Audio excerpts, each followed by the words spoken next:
गुरुर्ब्रह्मा गुरुर्विष्णु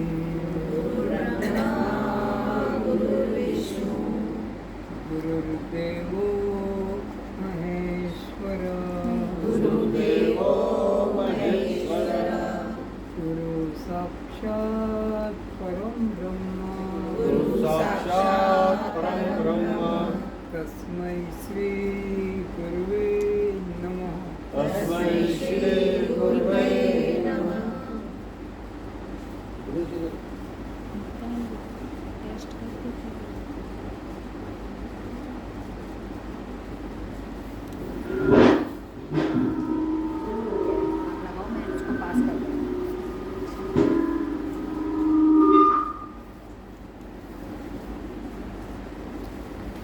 मन्नाथ श्री जगन्नाथ मद्गुरु श्री जगद्गुरु मदात्मा सर्वभूतात्मा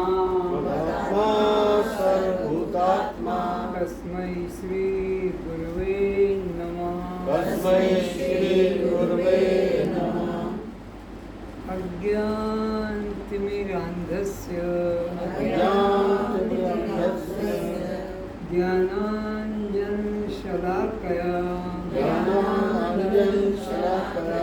चक्षुरुन्मिलितं येन तस्मै श्री गुरुवे नमः।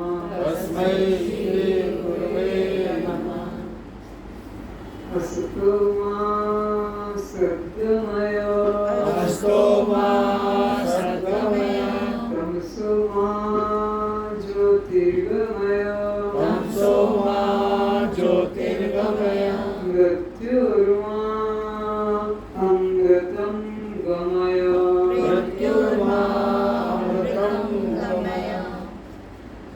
हे गुरु परमात्मा आप हमें परमात्मा के नाम पर फैले हुए मिथ्या मार्गों से अंधविश्वासों से रूढ़िवादों से मताग्रहों से संप्रदायों की कारागृह से निकाल कर अखंड परमात्मा का सर्वव्यापी परमात्मा का आत्मरूप परमात्मा का अनुभव कराने की कृपा करें। आप हमें अज्ञान अंधकार से निकाल कर अखंड परमात्मा का सर्वव्यापी परमात्मा का घट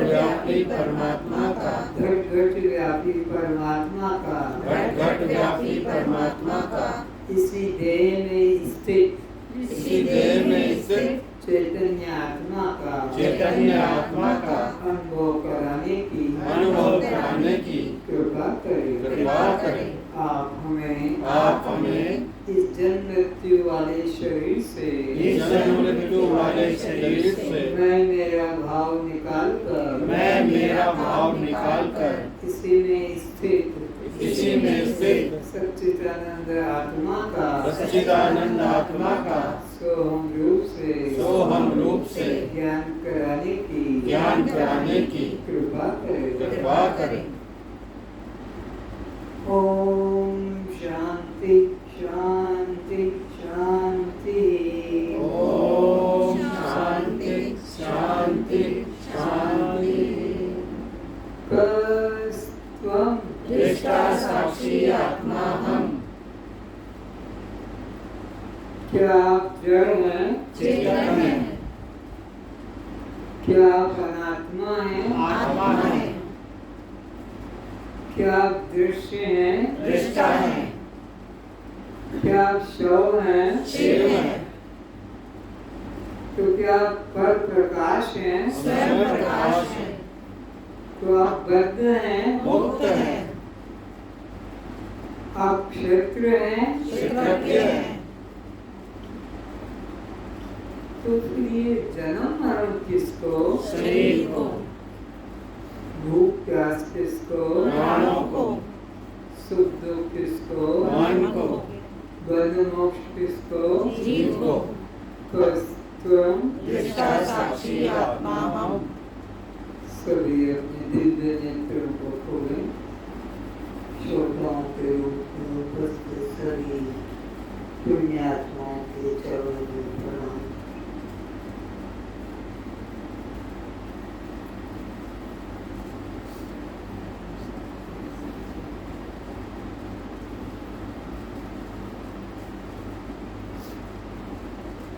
अनादिकाल से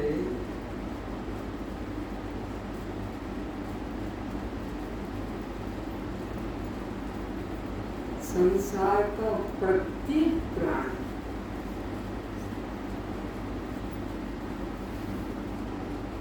अपने वास्तविक स्वरूप को नहीं जानने के कारण अपने सच्चिदानंद स्वरूप दृष्टा साक्षी आत्म स्वरूप को न पहचानने के कारण इस असत जड़ और दुख रूप जन्म मरण धरनी देह को न मानने के कारण 4 प्रकार के मार्गों से भटकता हुआ 84 लाख योनियों में दुख भोग रहा है। केवल अपने वास्तविक स्वरूप को न जानने के कारण जब कोई ईश्वर की कृपा से तत्वदर्शी महापुरुष का समागम हो जाए, हमारी श्रद्धा जग जाए, उनके वचनों में प्रेम उमड़ जाए, तो यह उसी जन्म में इस 84 के चक्र से सदा सदा के लिए मुक्त हो सकता है, अन्यथा कोई रास्ता नहीं। जिन रामकृष्ण अवतारी महापुरुषों का आप चिंतन करते हैं, भजन पूजन करते हैं, ऐसे कई रामकृष्ण अवतार तुम्हारे देखते देखते आकर चले गए, लेकिन तुमने अपनी मूल बुद्धि को उनके वचनों में डूबोया नहीं।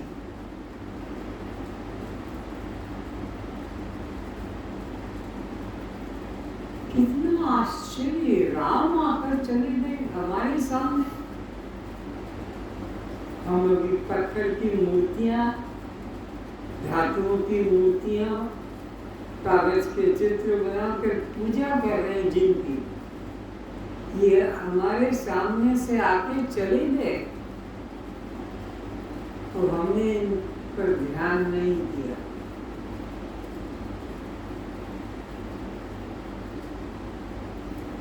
क्या विश्वास होता है कि मैं राम के पहले थी, कृष्ण के पहले था?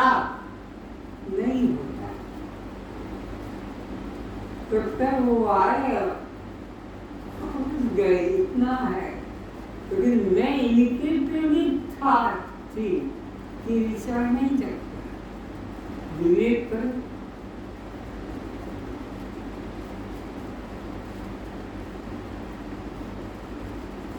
डॉक्टर पहले होता है कि रोगी पहले होता है? रोगी। अगर रोगी न होगा तो डॉक्टर किसका उपचार करेगा? ये तो बात सच है। विद्यार्थी न होगा तो स्कूल मास्टर किसको उपदेश करेंगे? प्रजा ही ना होगा तो राजा किसका बनेगा? तो प्रजा पहले है कि राजा पहले? राजा। तो जगत पहले है कि जगदीश पहले? जगदीश। जगत पहले, तब तो वो जगत का ईश बनेगा। जीव न रहे तो ईश किसको बनेगा? तो तुम पहले हो, सनातन हो, नित्य हो, तब ये आते हैं। तुम्हारी दुखी अवस्था को देखकर चित्कार चिल्ला पुकार को सुनकर आते हैं। त्राहिमाम त्राहिमाम त्राहिमाम, रक्षा करो हे दीन बंधु, हे भक्त वत्सल पतित पावन करुणा निधान, रक्षा करो। तब फिर वो आते हैं, तुम्हें उपदेश करते हैं, पर तुम उनकी बात को महत्व नहीं देते, अपने ही मूर्ता में चलते रहते।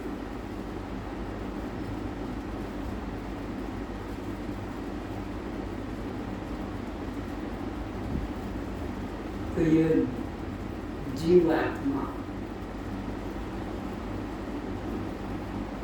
कपड़े बदलता बदलता आ रहा है। जिन कपड़ों को आपने नहाने के बाद या बाजार में जाने के लिए पहले कपड़े पहने, फिर पुराने होकर बदल देते हैं, गंदे होकर बदल देते हैं, पड़ जाने पर बदल देते हैं। जैसे ये कपड़े बदलते हैं, इस जीवन में कितने सूट बदले होंगे? पैंट शर्ट, साड़ी ब्लाउज, चड्डी बनियान, हाफ पैंट, कोई गिनती है? इसी जीवन के अंदर कितने कपड़े बदले हमें पता नहीं। इसी तरह ये शरीर भी वस्त्र है। गीता के 2 अध्याय के 22 श्लोक में वासांसि जीर्णानि यथो विहाय नवानि गृह्णाति नरो प्राणी तथा शरीराणि विहाय जीर्णानि अन्यानि संज्ञाति नवानि देहि। जैसे पुराने वस्त्रों को बदल दिया जाता है पुराने हो जाने से, इसी तरह ये जीवात्मा अपने शरीरों को अनादिकाल से बदलता हुआ चला।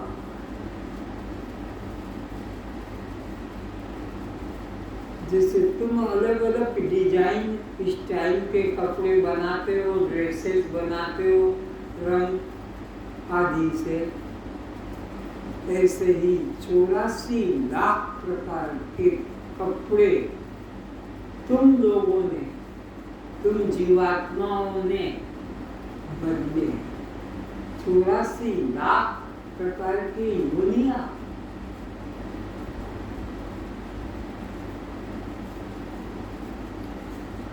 तुम कम शौकीन नहीं हो। 9 लाख प्रकार के तो जल में रहने वाले कपड़े बदले। 9 लाख 10 लाख प्रकार के आकाश में उड़ने वाले कपड़े बदले तुम लोगों ने।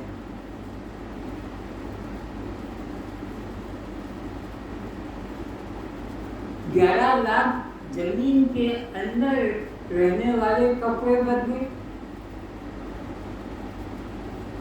20 लाख जमीन से पैदा होने वाले कपड़े बदले।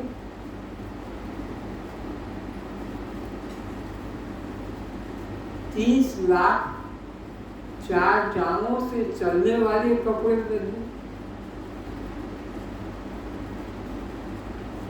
80 लाख हो गए। यहाँ तक आते आते जल जंतु से लेकर 4 टांग वाले पशु तक 80 लाख कपड़े बदल दिए। अब 4 लाख प्रकार के 2 टांगों से चलने वाले कपड़े बदले। वर्तमान तुम्हारा शरीर प्रमाण है 2 टांगों वाला। इसमें भी 3,99,999 कपड़े तुमने बदलकर इस श्रेष्ठ उत्तम नर तन को पाया।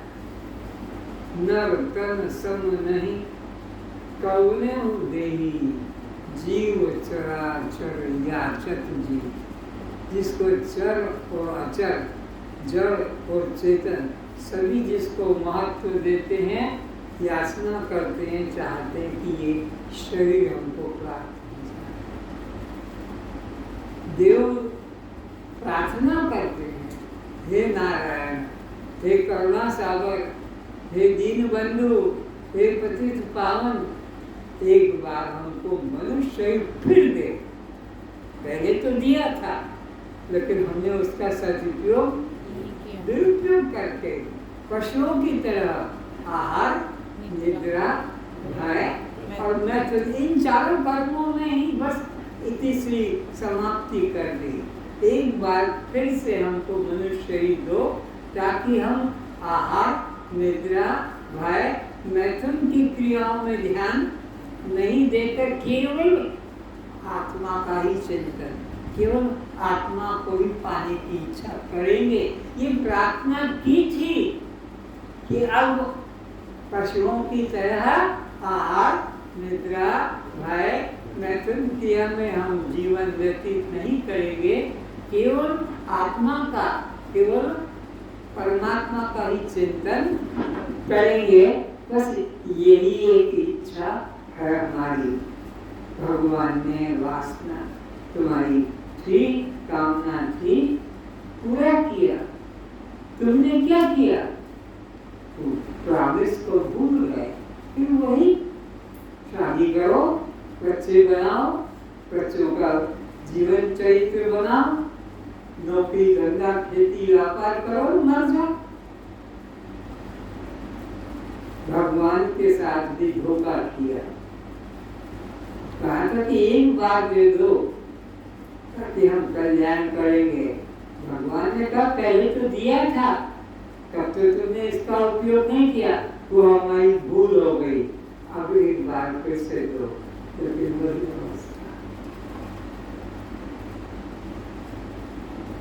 तो मनुष्य शरीर में आकर महत्वपूर्ण विषय है परमात्मा को, आत्मा को जानना। उसी में प्यार करो, उसी में अनुराग करो, उसी में मोह ममता आसक्ति करो। तो जिनमें तुम प्यार कर रहे हो, आसक्ति कर रहे हो, मोह ममता, सच सच अपने मन से पूछो कितना उन्होंने तुम्हें सुख दिया। सच सच अपने मन से पूछो कितना उन्होंने तुमको अपनापन दिया, कितना उन्होंने तुमको प्यार दिया, कितना उन्होंने तुमको संतोष दिलाया। एक भी ऐसा पृथ्वी पर नहीं है जिसने कि इस अनात्म दुख रूप संसार में सुख का अनुभव किया। रोज ठोकरें लग रही है, पति से, पत्नी से, पुत्र से, पुत्री से, बहू से, बेटों से, पोतो पोती से, दादा दादी नाना, सब से कोई भी तुमको प्यार करने वाला नहीं। स्वार्थ लागी करें सब प्रीति। अपनी कामना तुमसे कुछ पूरी होने की आशा है तो थोड़ा हाथ पैर मालिश कर देंगे, और देखा कि तुम्हारे से कोई कामना पूर्ति नहीं, तो हाथ पर दबाना बंद करके और कहीं चले जाए। तो जो भी करके मालिश कर रहा है, ये मालिश तुमको सुख पहुंचाने के लिए, तुमसे कोई सुख, तुमसे कोई आशीर्वाद, तुमसे कोई लाभ की दृष्टि से करते हैं। कबहु को कई करुणा नर देही, देख ईश गुरु है किसन। कोई एक दयालु निस्वार्थ भावना से सबको प्यार करता है, उसको कोई कामना, तुम तो खुद भिखारी हो, तुम उसको क्या सुख पहुंचाओगे, तुम उसको किस रूप से दे पाओगे, वही तुमको देगा। तो एक एक श्वास, एक एक क्षण उसी के चिंतन में, उसी की याद में, उसी के ध्यान में जीवन व्यतीत करने का आज से, अभी से अभ्यास करो। और अभी सुनने का कुछ नहीं है, पाने का भी कुछ नहीं है, बस करना है तो एक ही काम।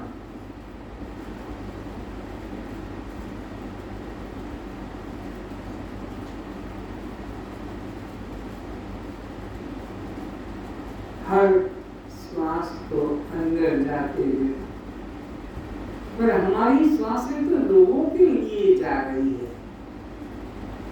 आके दो भजन गा दिए, तेरा बड़ा सुंदर दरबार है, कहाँ है, किसने देखा, तुम गए, तुमने उसको भोगा है, बस गाने की आदत पड़ गई है, कुछ भी गाना शुरू कर दो और लोग उसको दोहरा देते हैं। कहाँ है वो दरबार, कब तुमने उसको अनुभव किया। बड़ा दुख होता है कैसे राग रागनियां ले लेकर और अपना भी समय नष्ट करते हैं और दूसरों को भी उसमें जोड़ देते हैं कि तुम भी हमारे साथ साथ अपना नष्ट करो। अरे चुपचाप बैठ जाओ और अंदर जाते श्वास को देखो, जा रहा है, जा रहा है, सो की ध्वनि अंदर उठ रही है, जीव हिलाने की जरूरत नहीं, और वही लौट के बाहर जा रहा है। हम की ध्वनि निकल रही है, श्वास श्वास में नाम सुमिर। ये तो नहीं आया, बस क्या सुंदर दरबार है, क्या सुंदर तेरा राज है, क्या सुंदर है वो सुंदरता। और खुद दर्पण में जाके क्रीम पाउडर लिपस्टिक लगा रहे हैं, दाढ़ी मूंछ को संभाल रहे हैं, क्या सुंदर उसका है कि क्या सुंदर तुम्हारा है, तुमको किसमें सुंदरता दिख रही। तो जब अंदर श्वास जाएगा तो